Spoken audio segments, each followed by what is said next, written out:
Well, welcome back, everyone, to another episode of Living the Clean, where we aim to talk about challenges and opportunities across the workplace and facilities management sector.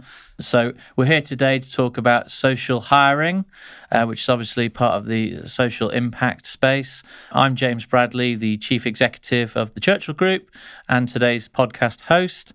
And I've got the privilege of being joined by Joel and Guy, who will introduce themselves shortly. Joel, if you'd like to introduce yourself. Thank you very much, James. So I am Joel. I'm the Chief Operating Officer at Walking with the Wounded, the military charity supporting veterans with invisible and visible injuries back into long-term independence. Brilliant. Thanks, Joel. And Guy? Hi, I'm Guy Battle. Pleasure to be here. James, talk about a subject very close to my heart, social impact, social value. Yes, I'm the Chief Executive of a business called Social Value Portal. Thank you. And Guy, as we've got you with us today, and obviously social hiring is very arguably part of social impact, do you mind just starting us off with a little bit of a definition for those of the audience that might be listening, thinking, what is social impact for us? Yeah, no, sure. It's a really important piece of this puzzle.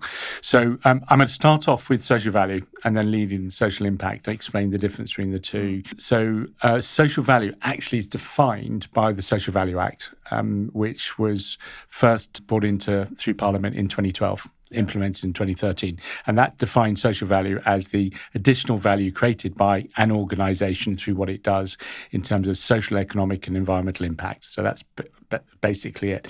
What's important to remember about social value, whilst of course supporting people is really important, it's also about the environment, it's also about the economy as well. So those three parts to it.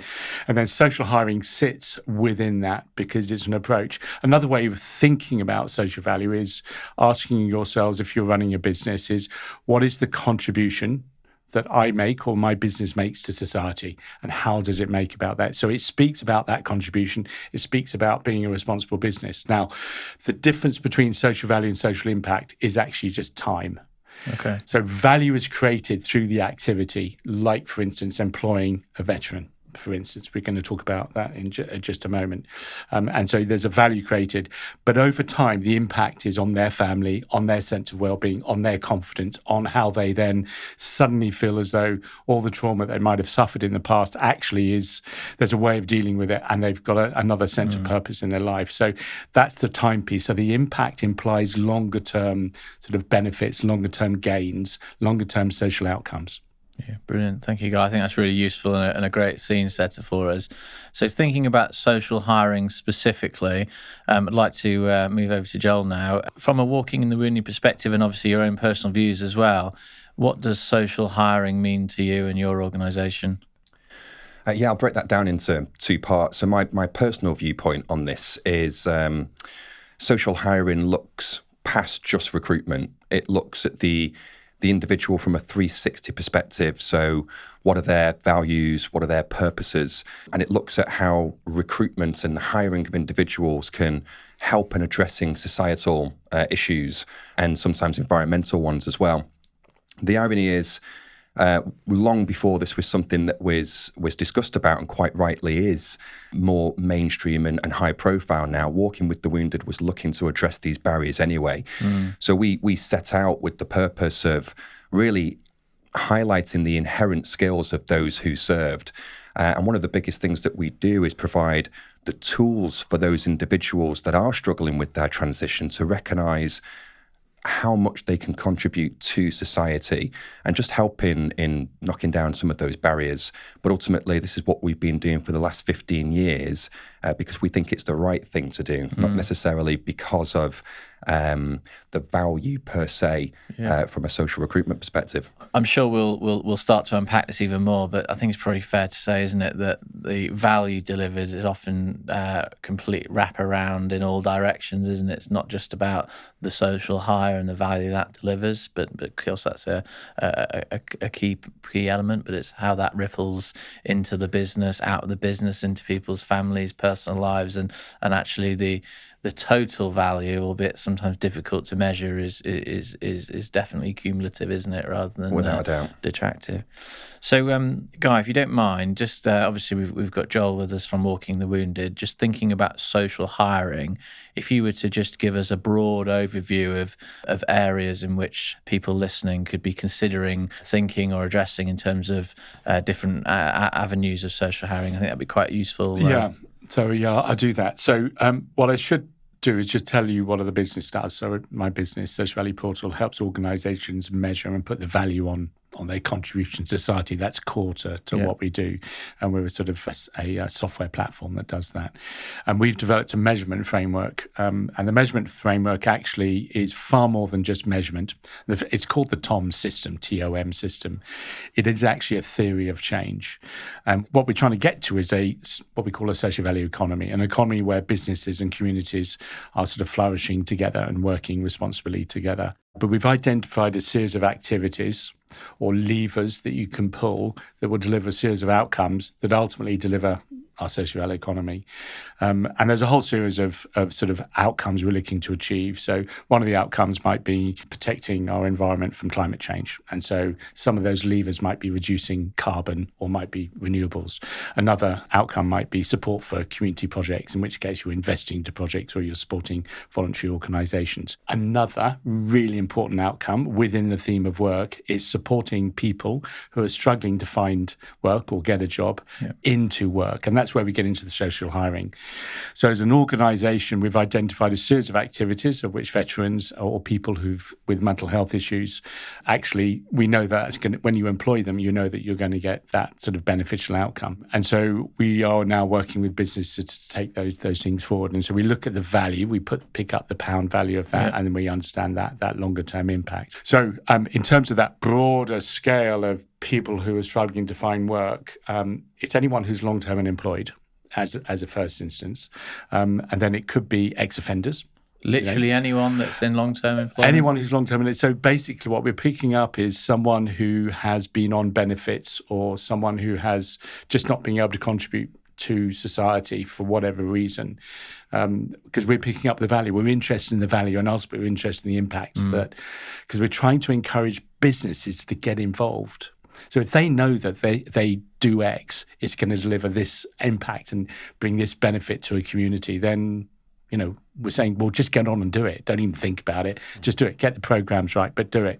And so it's long-term unemployed people, and we're specific ex-offenders. It could be mothers coming back into work who haven't worked for a long time. And of course, there's also veterans, people who haven't found work for a long time for all sorts of reasons. They might have a disability, whether that is a disability that's seen or a disability that is unseen, which is a lot of the work that you're doing. Right. That all has a value and is all important. And so our theory of change tells businesses, look, if you want to get involved, if you want to be seen as a responsible business, these are the sorts of things you need to start doing and acting on and actually employing.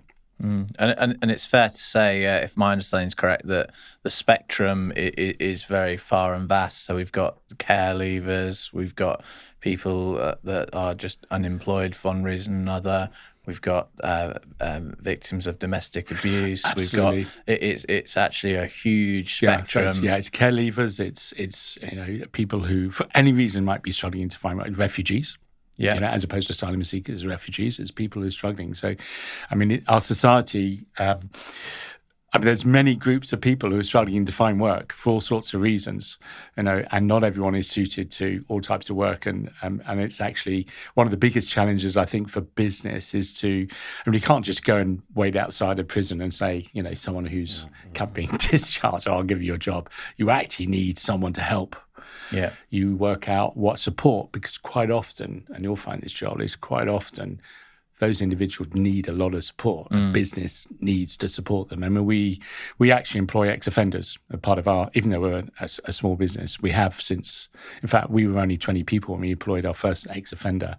But it was through a group that knew how to manage and support us to support that individual. And that individual's still with us 5 years later, and we've now employed someone else. So you need that support around that individual. It's not just a number. It is actually far more than that. So is it fair to say, and I'm reflecting on our journey at Churchill as well when it comes to social hiring, that it's a fairly smart and wise thing to do, to think about your business and the types of roles you have to offer, and therefore thinking about the types of people that you could attract, and really to start small, hone in on specific areas, and really make sure that you've set your business up to be able to deliver a successful program.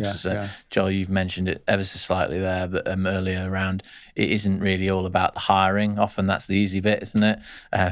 Sometimes it's not, but actually it's that long-term career piece that needs some significant thought. Yeah, I was going to say, I wouldn't want to put any organisation looking at treading this path, I wouldn't want to scare them too much in overcomplicating the process. If you work with the right types of social enterprises, they will guide you through that process. So for Walking with the Wounded, our employment programme offers 12 months in work support.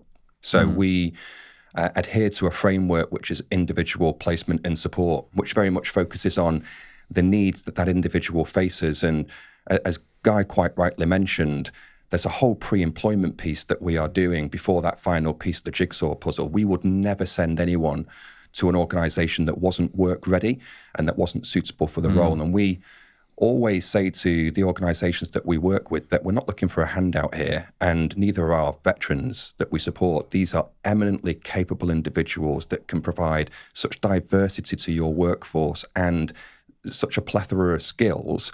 It's just unfortunate that their road to employment has been a bit bumpier. But none of that is anything that the organisation necessarily has to do. But what we do ask for, and I think that's what you were touching upon, is consideration and understanding to make that journey whilst in employment easier. And they can be things like a buddy-buddy system. So who else has walked the walk that's like them? So upon day one, having that buddy system that's in place that is more than just here's where your ablutions are and here's how to work your workstation. It's here's culturally how you fit in because you are like me. I've gone down a similar journey.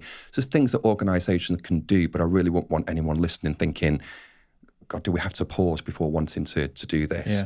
Yeah, no, I'll just back. So when we first employed our first person who was an ex-offender, right? In a way, it hasn't been difficult.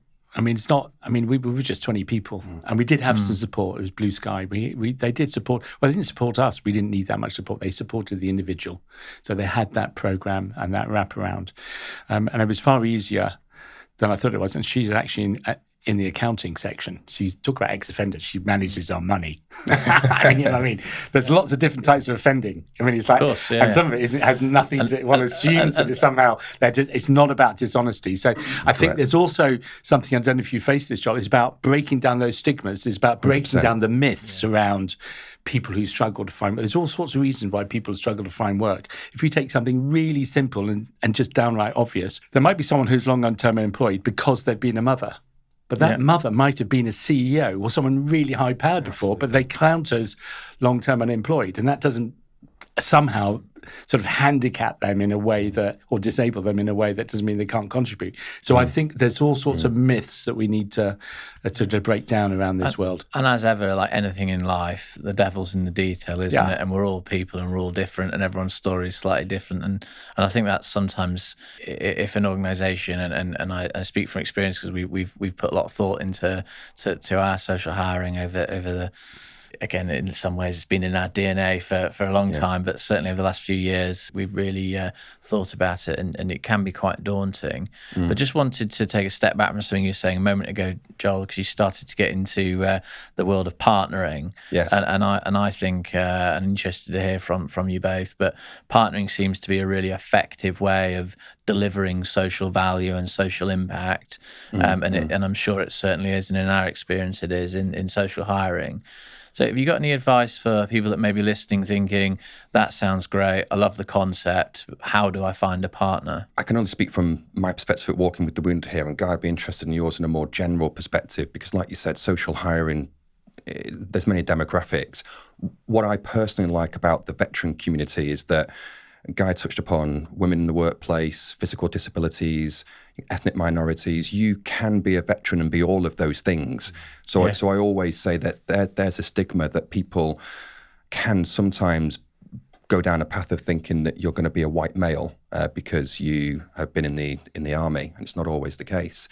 So I do like as one thing that if you are going on this journey, veterans could be a great gateway for you to look at how you get diversity in the workplace, because rising tides lift all boats. It may well be by approaching the veteran community, you will also pick up other areas that would bring in diversity into your workplace.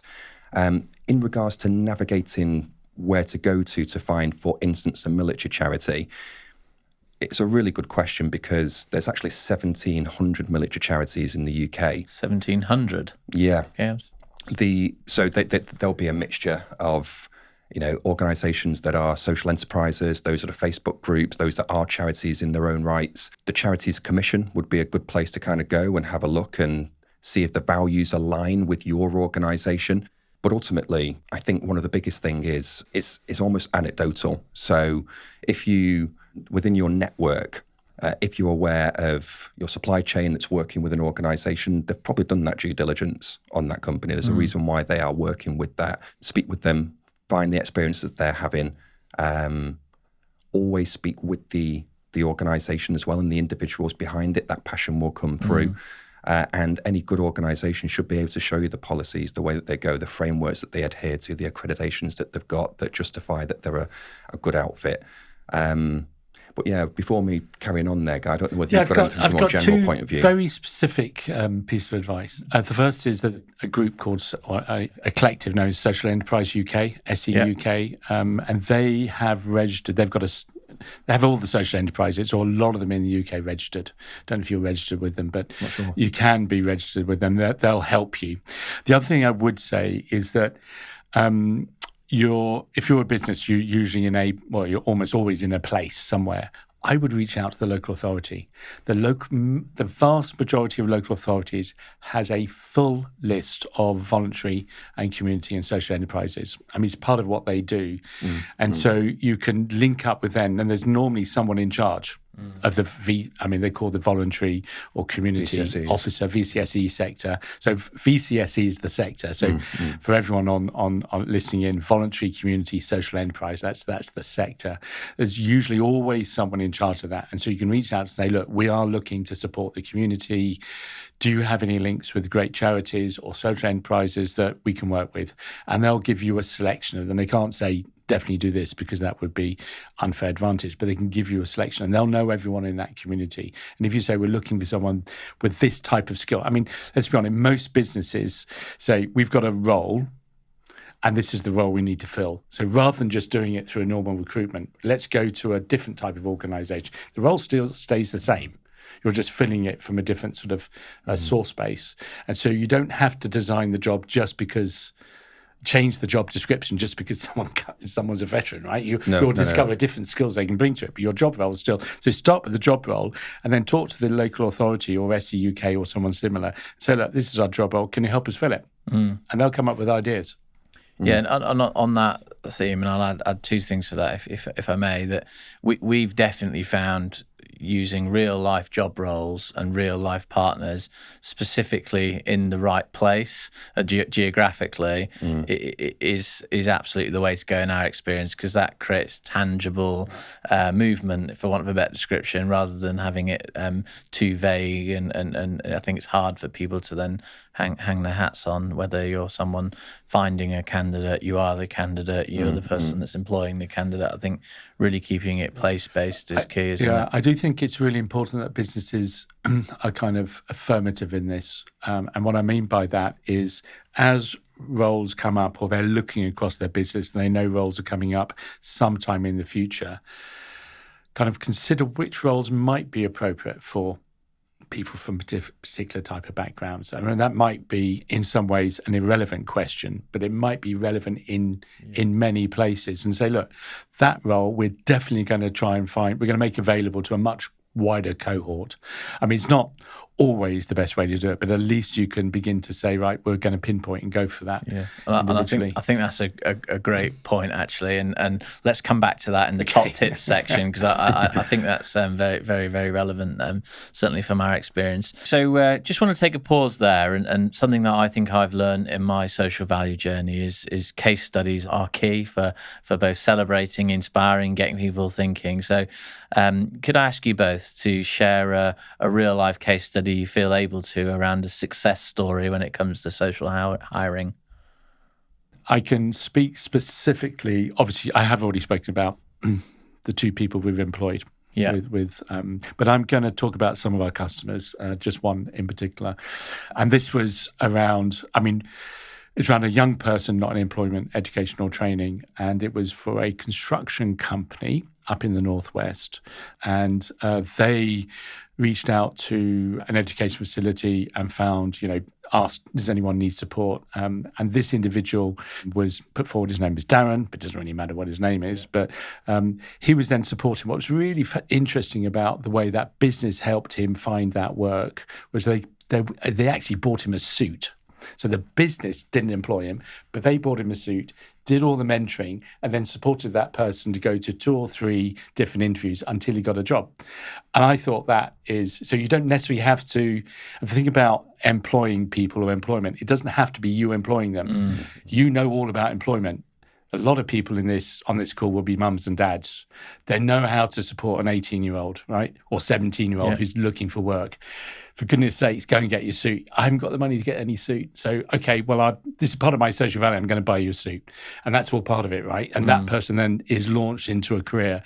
So I've seen examples like that kind of break my heart, actually. Maybe you feel really, sometimes it's the smallest things. Yeah, it's not necessarily the big thing. It can be really small things that make all the difference to someone's life. Yeah, no, I completely agree. And interestingly, for me, that ties back that place-based piece in there, because we've done similar things. But actually, one of our customers is a fashion house, for want of a better description, and actually they've been delighted to share suits and things that they've had on a rail that were going to be recycled or weren't ever going to make it onto a human, and actually just even that small connector there actually brings people together on the journey and takes that satisfaction. So yeah, love that story, and long may those continue. You got anything, Joel, that springs to mind? I'm going to split mine up into loads. Well, I was going to say, and I know that sounds horrendous to say, really, but it sounds great. That's fantastic. You're in good company. I was going to say, I've got the embarrassment of riches, because day in, day out, that's what we're doing. That's our raison d'etre. So again, just for listeners' benefit, Walking with the Wounded does 3 things primarily. So we've talked about employment. That is often the final piece of the jigsaw puzzle. But we are dealing with individuals that, for multiple reasons, have found themselves in really low well-being, and we score that and measure that through an outcome star that's a 10-pronged star that measures things around social isolation. It can be drug, alcohol, it can be criminality, whatever that might be, and that will give you a life satisfaction score, an overall score. And these individuals that come into our sphere are really low. They're scoring 2, 3 on the scale, and each spine point that we're moving them up is life-changing. It's the difference between a person that was sofa surfing, having long-term housing. It's an individual that was dependent on alcohol, being drug and alcohol-free. All of those things, it's huge, huge, huge impact. And we do that day in, day out, and I've heard some wonderful stories of individuals that have said, Walking with the Wounded has saved my life. Walking with the Wounded, has given me a sense of purpose again, and that's often more often than not the thing that really comes to the fore. But what I will say is, hearing all of those things again sometimes can paint a picture of, oh, woe, that person. It's just often we've helped them navigate to where they need to be. But they're eminently capable of being those high-performing individuals. And that was evidenced in a logistics company that we were working with, which over a period of 2 or 3 months, we placed, I think, 11 or 12 veterans into employment there. And their feedback to us was that these individuals should not have been unemployed. They were absolutely amazed as to how these people were long-term unemployed. And it led to them diverting spend to an agency that they were working with, because in their opinion, the individuals that we presenting were head and shoulders above the agency workers coming through. And just hearing that from, and I will say, a commercial perspective, there is nothing wrong in saying that charitable partnerships can be good for business as well. And that's what leads to long-term partnerships as well. And that was the case with this logistics organisation that were just saying, this is brilliant. And I think that's a really important point. And I would love anyone listening to us having this conversation to really take away that this is nothing about social hiring is a compromise in any way. If it's done correctly, and this is certainly my experience, and you are both nodding at me, which is a good start, it is beneficial in so many different directions, whether it's commercial, and businesses don't need to be embarrassed about being commercial. And sometimes we are, particularly in the UK, I think we sometimes get a bit shy about it, but there's loads of other benefits. One thing that I would share, and you've made me both remind me of that, we've done a fair bit of social hiring so far. We want to do more, and I know we will. But some of the stories that have landed with me the most is when I get a letter in from the parent or the wife or the husband that goes, I just want to make it clear to you how much this has meant to the family, our kids, my parents, whatever it is. And that's when it really hits you that it's bigger than just giving someone a job. It affects a community. The other big thing I've noticed personally as another hidden benefit in a way is that our existing colleagues that are being joined by a social hire, they get so much satisfaction from it as well. So I really do think that there is no compromise. It is a win-win-win scenario, and that's how it should be, because that, for me, that's how it makes it sustainable. But what I think is really interesting about what you said, James, is that we're always trying to persuade organisations to kind of do social value. Yeah. Get a strategy, start doing it, and the question is sort of what's the business case, Guy? Quite often that comes back, and and inevitably you have to present a business case. But it's quite interesting. I was chatting to a global ESG leader just yesterday, whose the bulk of his business is in America. And you're thinking ESG, America, social hiring, oh my word, that is sort of, D&I is dead. He said, no, it's not. We are doubling down, because what's so important for us as a business, the social hiring and all the things we do around ESG is all about, retention of our team. Yep. And also, recruitment. There's a factor of recruitment and retention, because our teams want to know that they're working for a business that actually has a social conscience and is also contributing to the community where they are, because they're from that community. So they're actually, there's a very, in the UK, there's a simple business case. If you want to win work with the public sector, you need a social value strategy. Otherwise, you're not going to win. Yep. But what was fascinating about that, and they're a FTSE 100 organisation. They are big.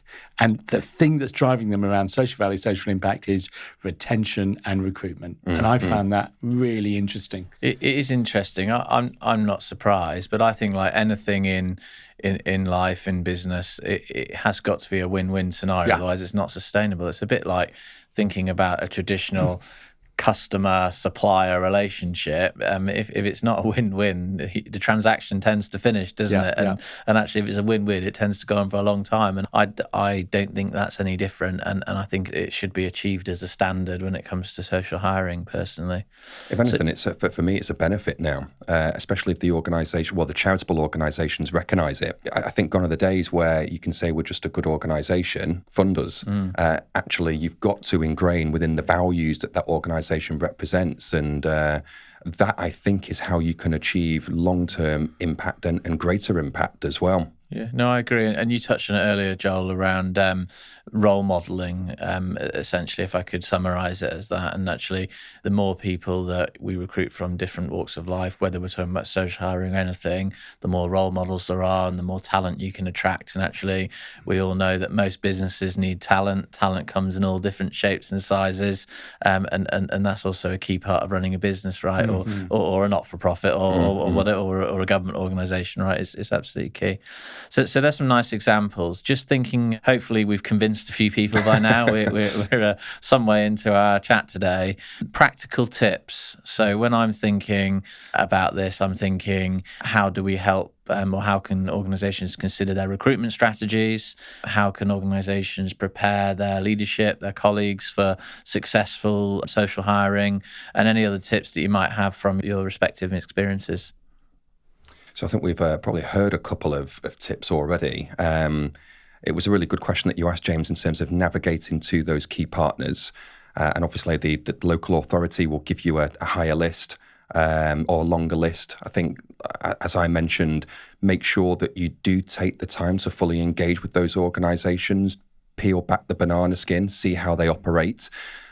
Good organisations should very much welcome that. And I think it's important that, people buy into people. You've got to be able to work with those individuals and that organisation for a sustained period of time. I think gone are the days, quite rightly, of having charities of the year that you support and do a spotlight on for 12 months, because before you get going, the relationship is over. And actually what we've talked about is those long-term partnerships that lead to that long-term value.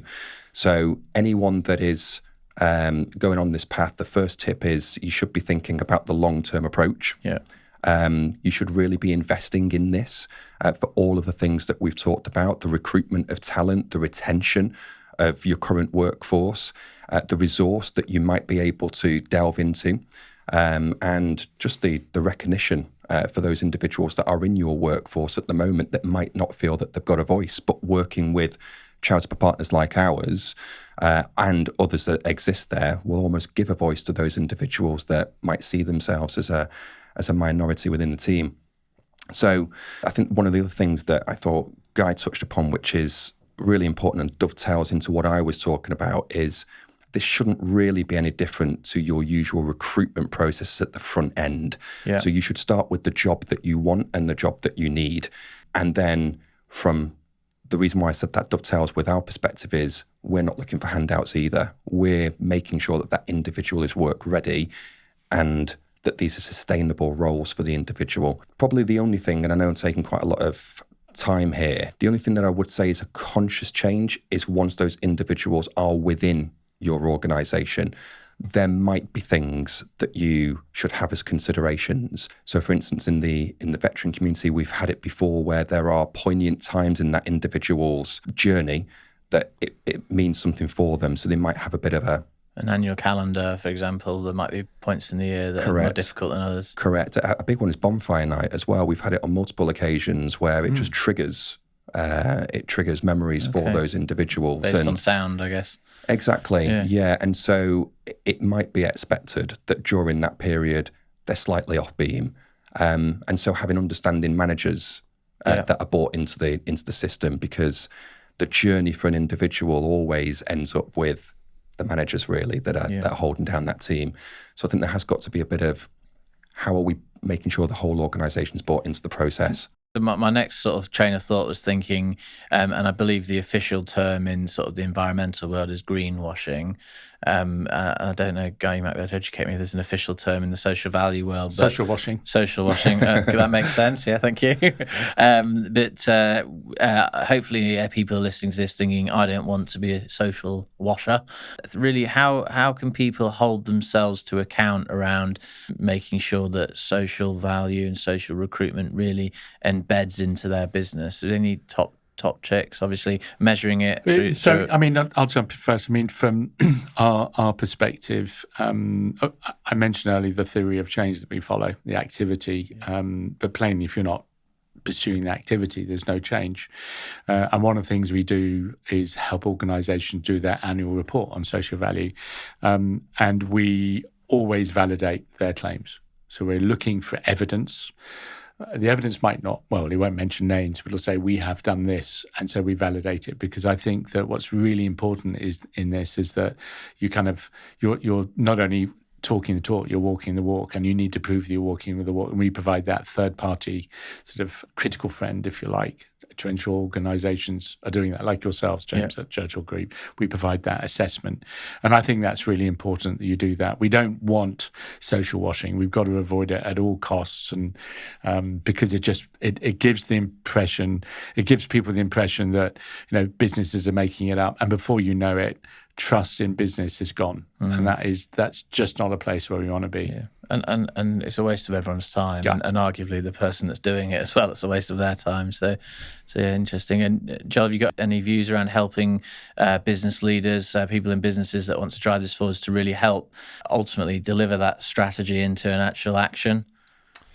I'm still on the sort of question of making sure that it's not vanity purposes as well. I probably got a question for Guy after I answer yours, James. But I think it's going to be much harder for organisations to follow just vanity projects. I think things coming into play like the Procurement Act are making it quite strict around, you know, how you are reporting back on that social value. It is, like you said, independently audited and again, gone to the superficiality of I'll drop into this locality, support this local cause, then go away, because you've now got to be showing 2 years of supporting that particular charity as part of the Procurement Act. So I think it's going to be much tougher to navigate anyway going forward, because people are more discerning with where they spend their money these days. And the organisations that they work for and that they work with. So I think it'll be harder to do that. I was hoping that I know our audience are an amazing bunch, so it was less around the deliberately social washing and more around having a desire to deliver and actually struggling to really get going or maintain. And because I know our audience base are amazing. Well done for them. Yeah. But so yeah, any tips to really help people that really are sold on this, and hopefully we've convinced a few more people today, but really keep momentum within their organizations, because everyone lives busy lives. Business is difficult, right? It's not easy. There's challenges all the time. There's opportunities all the time. And any top tips that either of you have to help leaders, managers, colleagues that really want to make social hiring successful to really hang on to continue to drive the impact? So I'm going to just jump in quickly. So I think that what's really important is to ensure there is a business case for it. Yeah. Okay. And it doesn't have to be a manufactured business case. It could be as simple as just we want better recruitment and we want retention. It could be as simple as that. It could be in the UK actually to win work with the public sector. Yeah. We're gonna link up with Joel and we're gonna have a veterans program, and that's our social value piece. And it could be and it's fine.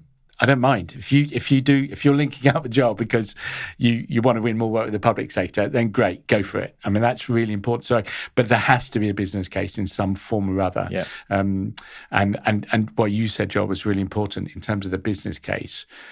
The veterans are better than just normal recruitment. That's a business case. It's just better to employ. Yeah. You know what I mean? It's like, of course, the business case speaks for itself. It's a better recruitment. So I think that's really important. And I think the other thing interesting, you mentioned the Procurement Act, is that within the Procurement Act, there is now a requirement for identifying key performance indicators, so KPIs on certain size projects, so that you have to declare at the beginning of the project and you have to publish at the end. You have to show what you've done. Yeah. So businesses who win work with the public sector are going to be held accountable. So that accountability piece is really important. And it's that's quite a big important step actually for social value and impact, isn't it? And I would urge anyone that's listening that works with the public sector that isn't completely up to speed with it yet to really have a good look, because it's all done for good reasons, of course, but it's quite specific now, isn't it? Getting heads around that is key.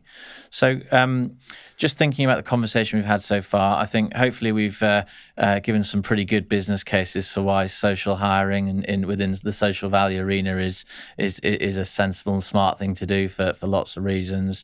I think it's fair to say we're all agreeing that there does need to be a business case, as you say, Guy, but I think we've also explored the fact that however you do it, you need to embed it in your business. It's got to be business as usual. And there's lots of ways, whether you think about where you're doing business, what roles you've got, there's lots of things to consider there.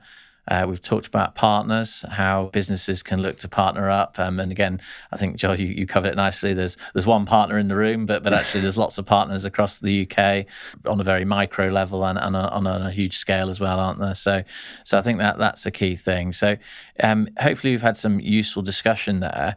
If we were to leave our audience with a sort of an elevator pitch on social hiring and why to do it, have you both got a quick 20-second roundup of why explore social hiring? No, happy to go first. I think I mentioned it in one of my answers that actually doing good can be good for business. So you will get diverse workers that will add great value to your organisation. It will show those that are currently employed that you are a value-driven, purpose-driven organisation, which will help retain your talent and reduce attrition. Ultimately, I think that it's a very good business thing to do, and actually the more that you invest in it, you will realise that there's the commercial value, but also that it will feel good doing it. And for anyone hesitating, we've got lots of case studies of organisations that we're working with, including Churchill, that say once you go down this path, it adds so much value at so many levels. Yeah, and it's fair to say that the more people you can bring with you, whether that's your clients or your suppliers or both, those benefits compound, don't they? They do indeed. Yeah. So, I think there is a very clear business case for social hiring or just social value as a whole. And it's around retention and plainly active recruitment. But people want to come to a business that is seen to be responsible business. That's why its recruitment is important. It's also just about winning work, to be honest with you, from the social. If you're working in the public sector, there's a very clear business case there. And then in some cases, it might be that investors are interested in it. They want to know that your business is actually doing more than just making money for them. And there's all sorts of investors that want to know that. We see that all the time. And the final thing, I think that when you are selling not to the public sector, but just to consumers, or you're selling to other businesses, they want to know that their supplier actually is a responsible supplier, that it's not just, that makes everyone feel good down the supply chain. This isn't just for the public sector. This is for everyone. We employ B Corps or business of the social enterprise because we know that, we're spreading the good, if that makes sense. So I think that for me is just really important to have that business case piece. Brilliant. So hopefully everyone's listening extremely convinced. I certainly am, but I must admit I was biased on the way in. We've had a fantastic journey so far, but we're just getting going, really. There's a lot more for us to do. But Joel, Guy, thank you very much for joining us today. We really appreciate it. And hopefully continue the conversation out of the room. It's a pleasure. Thank Thanks you so much.